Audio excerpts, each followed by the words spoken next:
तो चलिए शुरू करते हैं। आज हम बात करेंगे इंग्लिश लिटरेचर के बारे में, वो भी ओल्ड इंग्लिश स्पेशली। तो इसका बेस हम जान लेते हैं। सबसे पहले तो यहाँ पे आप देख रहे होंगे कि किंग क्लॉडियस का नाम लिखा हुआ है, जो बहुत ही ज़रूरी एक नाम है, क्योंकि जो किंग क्लॉडियस थे ये 41 टू 54 एडी इन्होंने अपने रोमन एम्पायर को एक्सपैंड किया था। पर्टिकुलरली इनका नाम ब्रिटेन के लिए आता है। उन्होंने यहाँ पे शासन किया था, शुरुआत में यही आए थे। तो रोमन एम्पायर कौन लेके आ रहा है, इसका जवाब है किंग क्लॉडियस। इसके बाद हम देखते हैं कि यहाँ पे एक कोटेशन दिया हुआ है जिसमें लिखा हुआ है a distant bright star. Distant bright star किसको कहा था उन्होंने? जब वो इंग्लिश चैनल पार करके ब्रिटेन में आ रहे थे तब उन्होंने ये कथन कही थी, जिसको कहा जाता है अ डिस्टिंक्ट ब्राइट स्टार, मतलब ब्राइट दिखने वाला एक लैंड। इसको ब्रिटेन कहा गया और इसको ब्रिटोन भी कहा जाता था। इसके बाद आते हैं 43 एडी से लेके 410 एडी, अप्रॉक्सीमेटली इन्होंने इतने सालों तक शासन किया था। ये किंग क्लॉडियस की बात नहीं है, मगर ये रोमन साम्राज्य कितने समय तक इंग्लैंड में शासन करता रहा इसके बारे में लिखा हुआ है। अब आते हैं इसके बाद का पड़ाव। देखिए, ओल्ड इंग्लिश जो है उसकी शुरुआत एंग्लो सैक्सन पीरियड से ही होती है, और इस टाइम पे या इसके आसपास कौन लोग रहा करते थे ये भी जानना ज़रूरी है। आफ्टर रोमन जब यहाँ से चले गए, अंग्रेज़ों के देश को छोड़ के चले गए, उसके बाद क्या हुआ, एंग्लो सैक्सन पीरियड आता है। ये एक ही बहुत महत्वपूर्ण पीरियड है, ये आपको जान के रखना होगा, क्योंकि इस समय अंग्रेज़ी साहित्य भी बनना शुरू होता है। इस टाइम जो जूट्स थे, जैसे कि आप लोगों को शायद पता हो कि एंग्लो सैक्सन पीरियड में केवल एंग्लो और सैक्सन ही नहीं थे, साथ ही साथ जूट्स भी इस पीरियड में आते थे। तो इसके डिवीज़न को हम बाद में समझ रहे हैं। Around 410 to 450 AD to the Norman conquest in 1066। इसका मतलब ये है कि ये जो शासनकाल रहा ये 410 से लेके 450 के आसपास शुरू हो रहा है। इसका मतलब ये नहीं कि यहाँ से यहाँ तक चला था।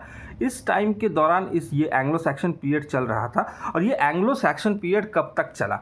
ये एंग्लो सैक्सन पीरियड चला 1066 एडी तक, या फिर हम कॉमन एरा भी कह सकते हैं।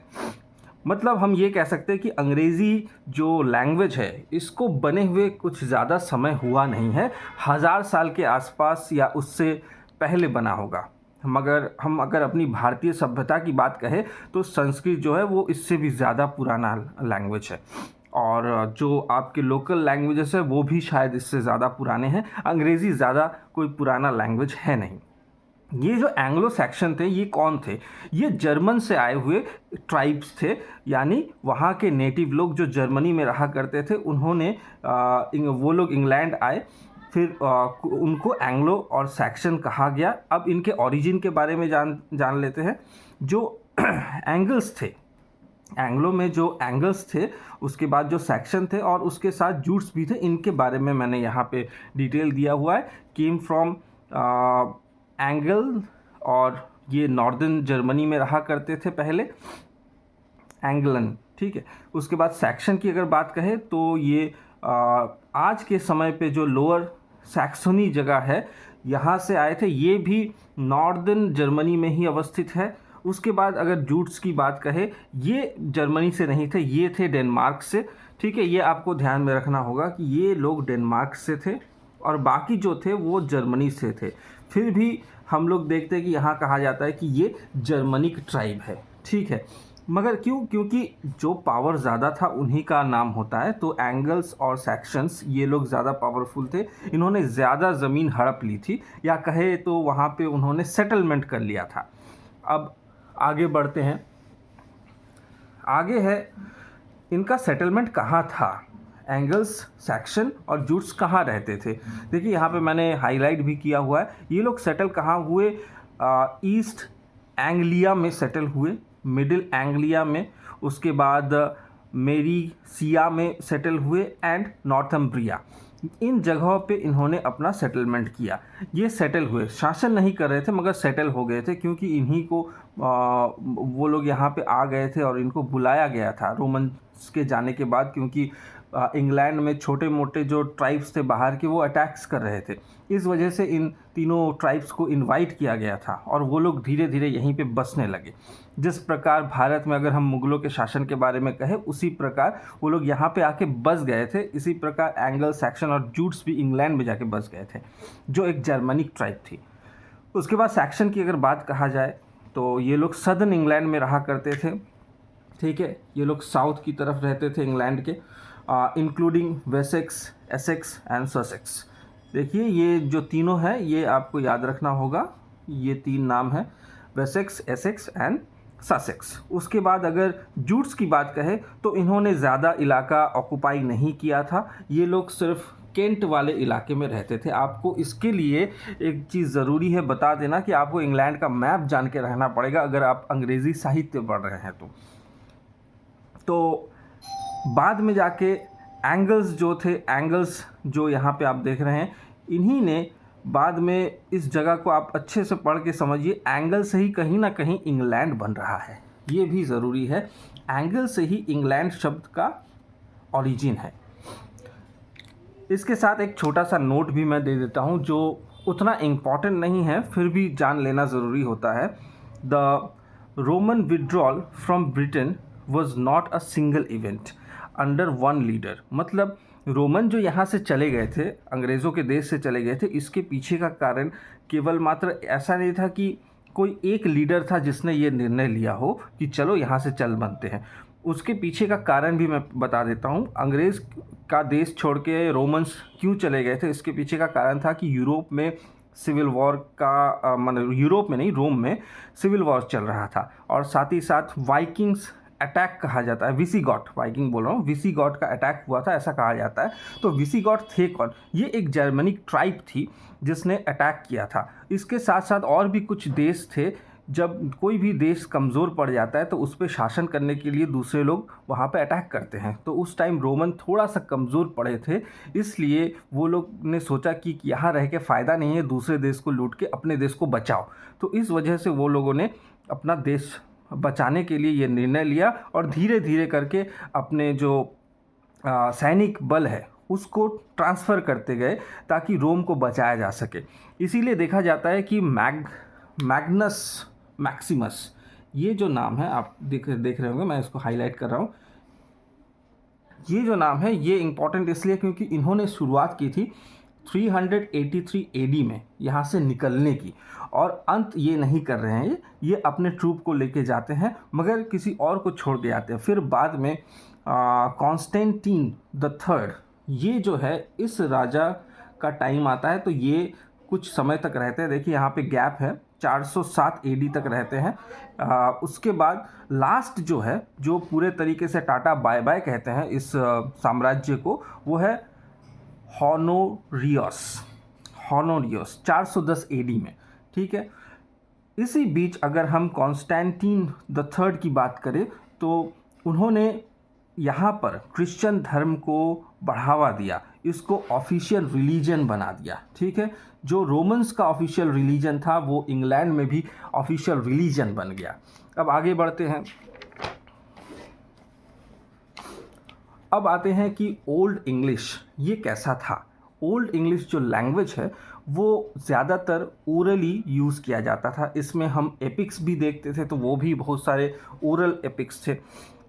उसके बाद अगर हम बात कहें तो हेजियोग्राफी, ये जो है शब्द, इसका अर्थ होता है लाइव्स ऑफ सेंट्स, मतलब सन्यासियों के जीवन के बारे में चर्चा। इसके अलावा एलिटरेटिव वर्ड्स, ये लोग जो रिपीटेशन ऑफ कॉन्सोनेंट, जिनको नहीं पता है कि व्हाट इज़ एलिटरेशन, तो उनके लिए बता दूं कि एलिटरेटिव वर्ड्स का अर्थ होता है जब हम किसी भी शब्द को रिपीटेडली कहते रहते हैं, मतलब पहले शब्द को, जैसे हम लोग खड़क सिंह के खड़कने से खड़कती है खिड़कियाँ, इसमें ख शब्द जो है वो एलिटरेशन है। या फिर चंदू की चाची ने चंदू के चाचा को चांदनी चौक पे चांदनी जो भी हो वही, तो जो च शब्द आ रहा है वो एलिटरेशन होता है। और इस टाइम पे ओल्ड इंग्लिश पे रिलीजन में भी फोकस किया जाता था। ठीक है, तो फोकस हम देख रहे हैं कि यहाँ ओरल ट्रेडिशन था, एपिक थी, हेजियोग्राफी, इसके अलावा एलिटरेशन में काम किया जाता था और फोकस ऑन रिलीजन। अब की लिटरेरी वर्क्स के बारे में अगर बात करें तो सबसे पहले जो नाम आता है वो आता है बेवुल्फ का। ठीक है, ये बेवुल्फ बहुत ही ज़्यादा इंपॉर्टेंट वर्क है जिसको आपको पढ़ लेना चाहिए, इसकी समरी आपको जाननी चाहिए कम से कम। इसके अलावा और भी कुछ नाम हैं, द वंडरर, द सी फेयरर, the battle of Maldon, the dream of the rood, उसके बाद क्राइस्ट एंड सेंट। ये इसके बारे में थोड़ा सा डिटेल है कि ये 729 लाइनों में लिखा गया था। ये जूनियस मैन्युस्क्रिप्ट में प्राप्त होता है। मैन्युस्क्रिप्ट के बारे में मैं थोड़ी देर बाद आपको बता रहा हूँ।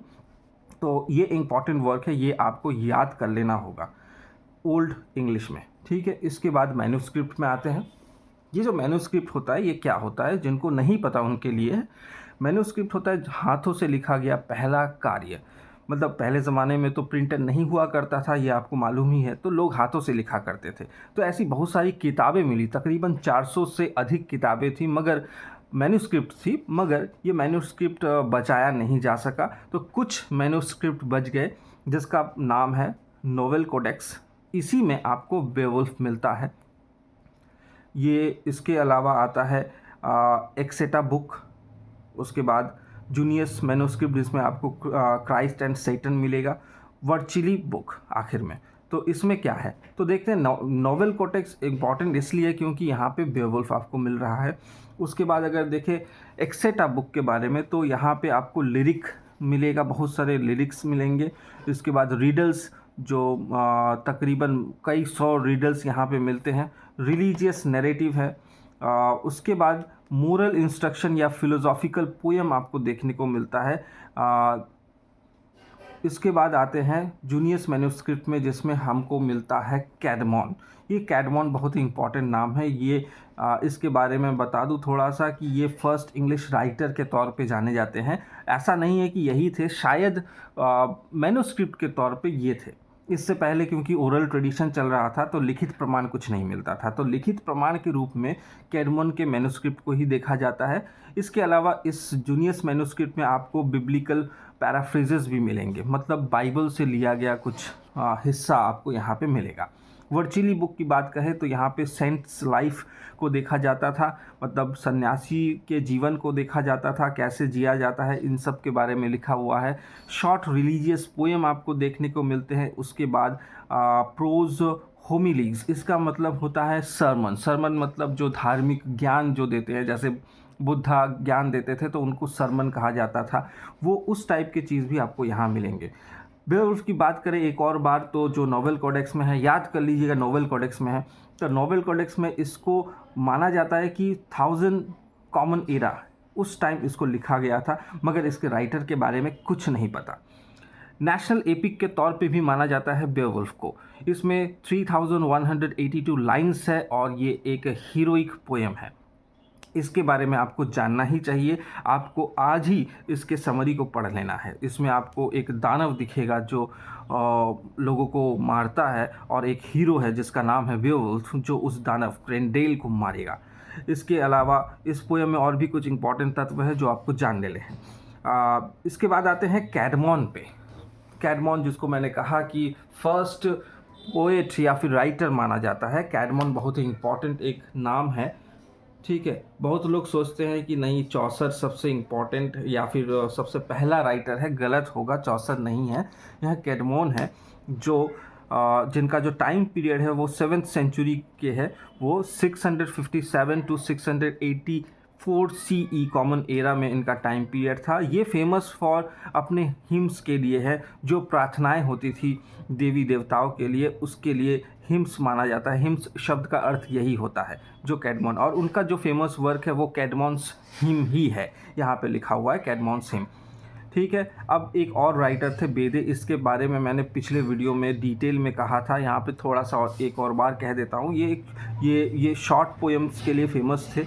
इसके बाद इन्होंने जो लिखा था इसका अंग्रेज़ी अनुवाद मैं करता हूँ, ये तो आप समझ नहीं पाएंगे। Ecclesiastical history of the English people, ये इंग्लिश का one of the first historical जो एविडेंस जो मिलता है, जिसके बारे में कहा जाता है कि इन्होंने, ये एक हिस्टोरियन भी थे कवि के साथ साथ, इसीलिए इन्होंने हिस्ट्री लिखी थी। हिस्टोरिया एक्लेस्टिका जेंटिस एंग्लोरम, ठीक है, ये उनके वर्क का नाम है, मगर इसको अगर ट्रांसलेट करें तो ecclesiastical history of the English people माना जाता है, ठीक है। इसके बाद एक और राइटर थे जिनका नाम है सिनीवुल्फ, ठीक है। तो बेवुल्फ, सिनीवुल्फ, इससे आप मैच कर सकते हैं, मगर इसमें मैचिंग यही है कि ये दोनों ओल्ड इंग्लिश से बिलोंग करते हैं, ठीक है। तो सिनीवुल्फ 9th सेंचुरी के बंदे थे, और इनका भी नाम साहित्य में बहुत आगे लिया जाता है, known for his religious compositions. और इनका अगर कुछ वर्क का नाम कहा जाए तो यहाँ पे मैंने इसको मेंशन भी किया है, वर्क का नाम। अरे ये तो वीडियो में आ ही नहीं रहा था, चलो कोई बात नहीं, इस जगह को आप लोग थोड़ा नोट कर लीजिए, ठीक है। चलिए कोई बात नहीं, आगे बढ़ते हैं, वर्क में आते हैं। जूलियाना, ठीक है, उसके बाद क्राइस्ट 2, ये आपको एक्सेटा बुक में मिलेगा। इसके बाद एलिनी, उसके बाद फेथ ऑफ द एपिस्टल, ये आपको वर्चुअली बुक में मिलने वाला है, ये आप नोट कर लीजिएगा। वीडियो पॉज कीजिए और नोट कर सकते हैं, और ज़रूरत पड़े तो मैं इसकी जो तस्वीर है वो भी आपको कमेंट बॉक्स में दे दूँगा। अब आते हैं, एक और राजा था जो बहुत ही फेमस हुआ, किस लिए? क्योंकि उन्होंने बहुत सारे ट्रांसलेशन वर्क किए, और अंग्रेज़ी को आगे बढ़ाने में इनका बहुत बड़ा हाथ था, क्योंकि अगर किंगडम साथ ना दे, राजा अगर साथ ना दे तो कोई भी चीज़ आगे बढ़ता नहीं है। तो इन्होंने अंग्रेज़ी को प्रमोट भी किया था, इस लैंग्वेज को जो आज हम पढ़ रहे हैं, English language, it was promoted by Alfred the great, जिनका टाइम पीरियड है 849 टू 899। इन्होंने ट्रांसलेशन वर्क किए थे, लैटिन वर्क को अंग्रेज़ी में चेंज किया था। बहुत सारे ऐसे क्रॉनिकल्स थे जिसको इस राजा ने ट्रांसलेट करवाया था, जिसमें आता है pastoral care, consolation of philosophy, और सेंट ऑगस्टीन का लिखा हुआ सॉलिलॉकी, ये सब उन्होंने ट्रांसलेशन करवाया था।